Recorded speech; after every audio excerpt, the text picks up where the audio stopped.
Welcome back to this English for you video series. English for you video series में एक बार फिर आपका स्वागत है। और अभी तक हमने 5 वीडियोस जो पोस्ट किए हैं उसमें हमने कई चीज़ों पे चर्चा की।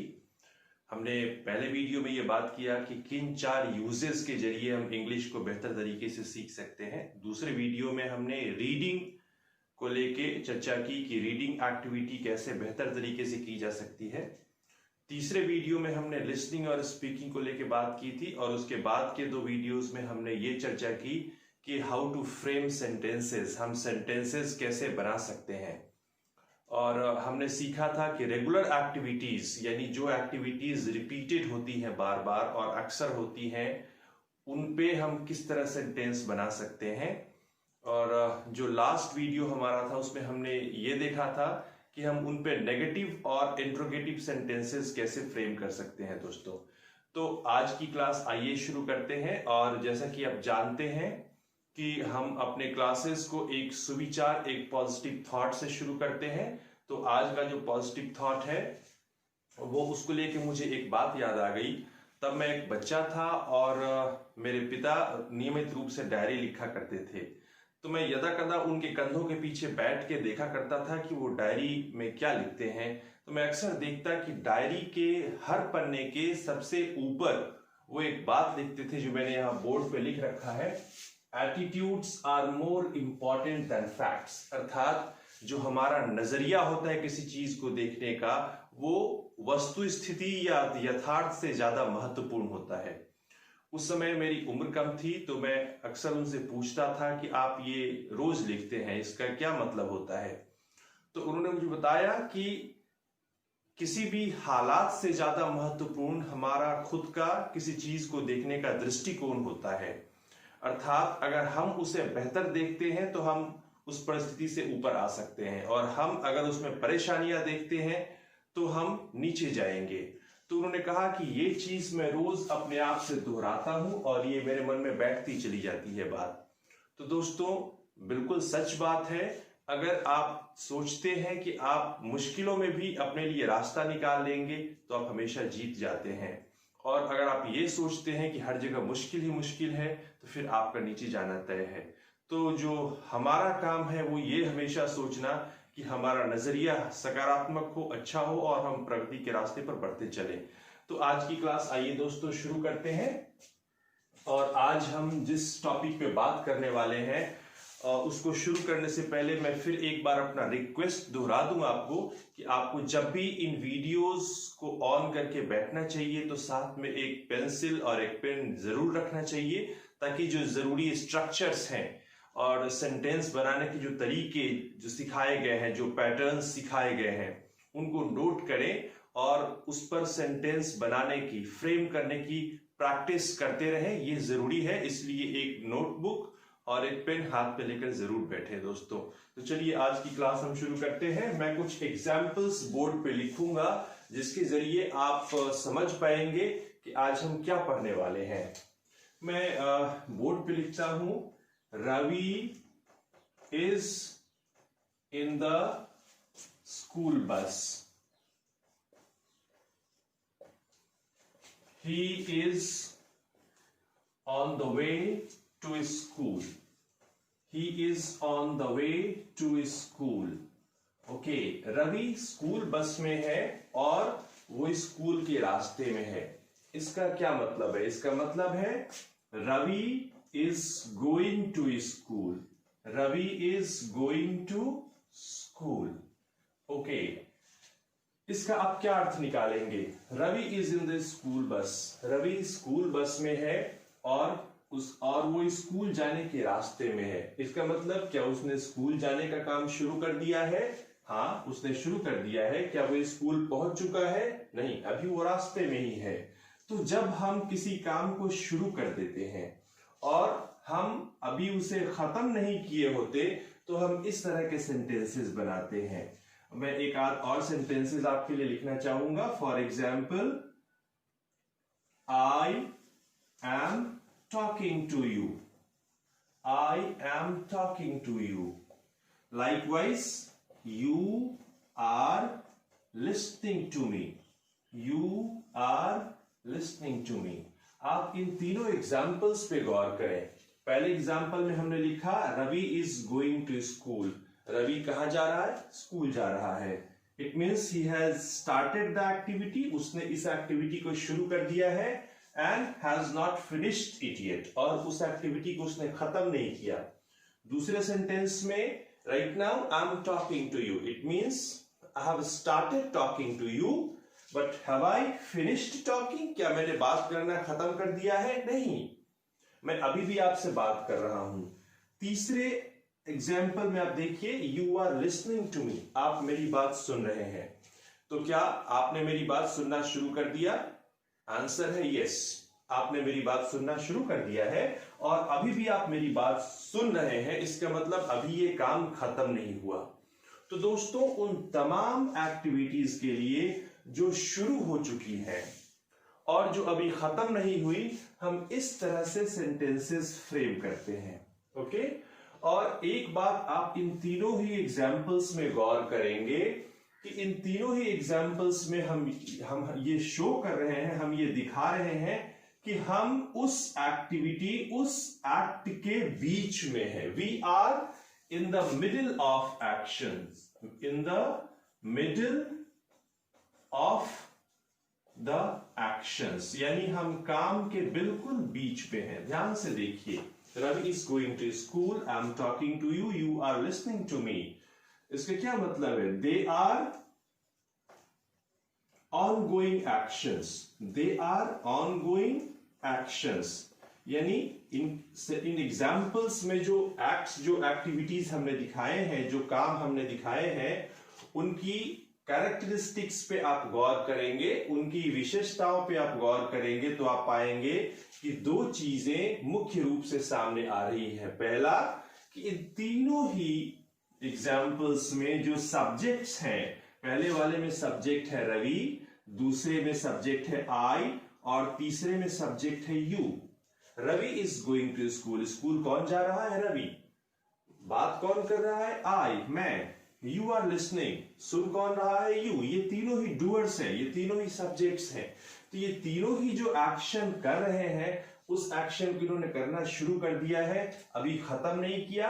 It means they are in the middle of the actions, वे इन कामों के बीच में है, अभी जारी है काम। ओके, सो दैट्स व्हाई, इसीलिए हम कहते हैं कि they are ongoing actions. Ongoing actions means they are continuing, they are going on, अभी वो एक्शंस चल रही है दोस्तों, और हम उन एक्शंस के बीच में हैं। तो व्हेनेवर, जब कभी भी हम उन एक्टिविटीज की बात करें जो शुरू हो गई हैं, they have started, okay, they have started,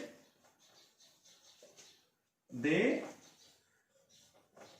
haven't been finished yet, haven't been finished yet, अभी वो खत्म नहीं हुई। okay, they have started and they haven't been finished yet। तो जब भी कभी हम ऐसे एक्टिविटीज की बात करें which are ongoing, जो कि चल रही हो, जारी हो, और दूसरा, in those sentences the subjects are in the middle of the actions, the doers are in the middle of the actions, करने वाले actions के बीच में हो, उन्होंने actions को अभी finish नहीं किया हो। Have they started? Yes, they have। क्या उन्होंने काम खत्म कर लिया? No, they haven't yet। तो इस तरह के जो भी इस सेंटेंसेस हम बनाते हैं, इस तरह के एक्टिविटीज को दिखाने के लिए, तो आप ध्यान दीजिएगा हम क्या करते हैं। हम सबसे पहले सब्जेक्ट को रखते हैं, सबसे पहले हम सब्जेक्ट को रखते हैं।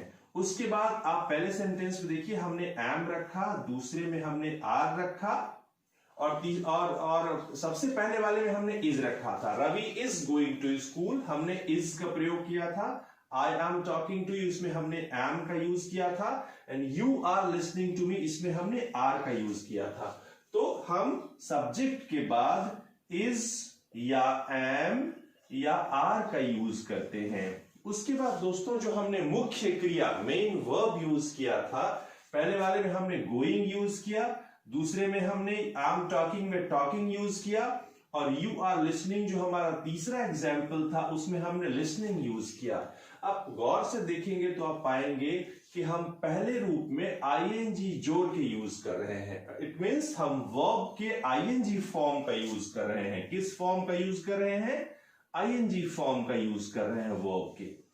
तो इन तमाम एक्टिविटीज से रिलेटेड जो सेंटेंसेस बनते हैं जो कि ऑनगोइंग हो, जो चल रही हो, और The doers are in the middle of the actions, जो करने वाले हो उस काम को, वो काम के अभी बीच में हो। It means they have started, उन्होंने काम को शुरू कर दिया हो, and they haven't finished those activity yet, और उन्होंने उन एक्टिविटीज को खत्म नहीं किया हो। तो हम सेंटेंसेस इस तरह बनाते हैं, Ravi is going to school, I am talking to you and you are listening to me। अब आप गौर से देखिए, हमने सबसे पहले सब्जेक्ट रखा, पहले वाले में रवि, दूसरे में आई, तीसरे में यू। उसके बाद हमने इज और एम और आर का यूज किया, which are called be verbs और verbs to be, which are called be verbs. It means verbs to be, यानी इज एम आर जो बी वर्ब्स के रूप हैं, हम उनको यूज करते हैं। और उसके बाद हम वर्ब को आईएनजी फॉर्म में, जो मेन वर्ब है उसको आईएनजी फॉर्म में यूज करते हैं दोस्तों। तो इस तरह की एक्टिविटीज को लिखने या बोलने के लिए हम इस तरह से सेंटेंस फ्रेम करते हैं। और ये जिस टेंस में है उसे हम क्या कहते हैं? ये जिस टेंस में है उसे हम क्या कहते हैं? हम उसे कहते हैं प्रेजेंट कंटिन्यूअस टेंस।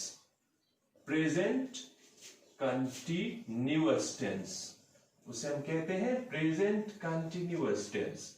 और इसमें जब आप टाइटल को देखेंगे तो आपको कई चीजें समझ में आ जाएंगी। सबसे पहला present, it means we are talking about a present activity, हम वर्तमान में चलने वाली किसी एक्टिविटी की बात कर रहे हैं। दूसरा continuous, it means The actions are in continuations, यानी ये काम अभी जारी है, चल रहे हैं, तो हम इसे कहते हैं प्रेजेंट कंटिन्यूअस टेंस। दूसरी बात है, अगर आप गौर से इन्हें देखेंगे, जैसे हम कहते हैं Ravi is going to school, Ravi school जा रहा है, it means he has started going towards this school in this school बस, अभी वो बस में है, जा रहा है, उसने शुरू कर दिया है ये activity, and hasn't finished it yet, और अभी उसको खत्म नहीं किया। तो इस तरह के जो तमाम एक्शंस होते हैं दोस्तों, वो किस तरह की एक्टिविटी की ओर इशारा करते हैं? They talk about temporary activities. What kind of activities? Temporary activities. Temporary activities, temporary activities, okay. हम इन्हें टेम्पररी एक्टिविटीज में रखते हैं। किस तरह के एक्टिविटीज में? टेम्पररी एक्टिविटीज में रखते हैं दोस्तों। तीसरी चीज, जब भी आप इसे ध्यान से देखें तो आप पाएंगे कि all these, for example I said I am talking to you, you are listening to me, मैं आपसे बात कर रहा हूं, आप मेरी बात सुन रहे हैं।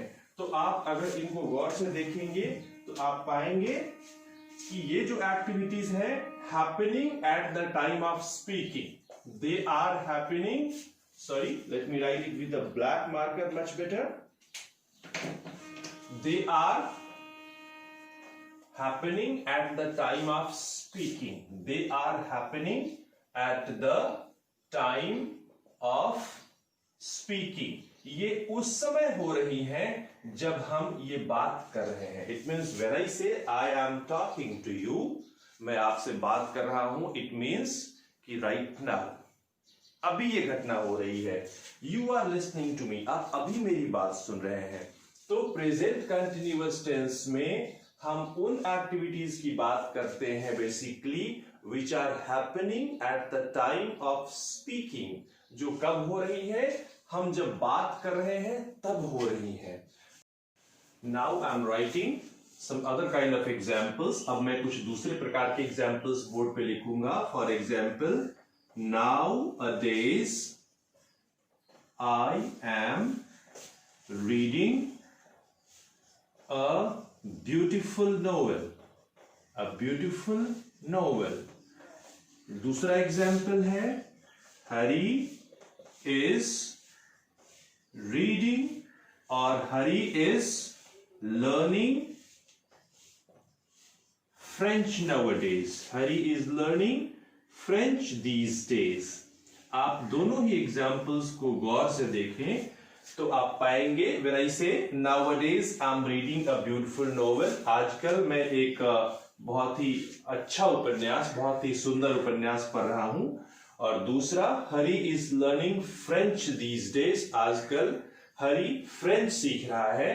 तो आपने पहले जो एग्जाम्पल्स देखे थे उनको बोलने से आपको लगता था कि दीज एक्शंस और these activities are happening at the time of speaking, अर्थात ये बोलते समय हो रही है। For example, I am talking to you, मैं अभी आपसे बात कर रहा हूं, you are listening to me, आप मेरी बात सुन रहे हैं। लेकिन आप जब दूसरे सेट ऑफ एग्जाम्पल्स को देखेंगे तो आप पाएंगे कि they are not happening right now, वो अभी इस समय नहीं हो रहे, अभी इस समय वो नहीं घट रहे हैं। ओके, कब हो रहे हैं? नाउअडेज, आजकल हो रहे हैं। These days, इन दिनों हो रहे हैं। इट मीन्स जो दूसरी बात समझ में आती है, happening at the time around, यानी अभी आसपास के समय में ये हो रही है। और दूसरी चीज जो आप इनको गौर करके देखेंगे, they also have started, वो भी शुरू हो गई है।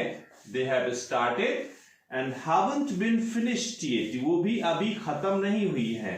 haven't been finished yet, अभी ये खत्म नहीं हुई है। fine, it means the doers, जो करता है, करने वाले हैं। फॉर एग्जाम्पल, पहले वाले में I और दूसरे वाले में हरी, दोनों ही क्या है?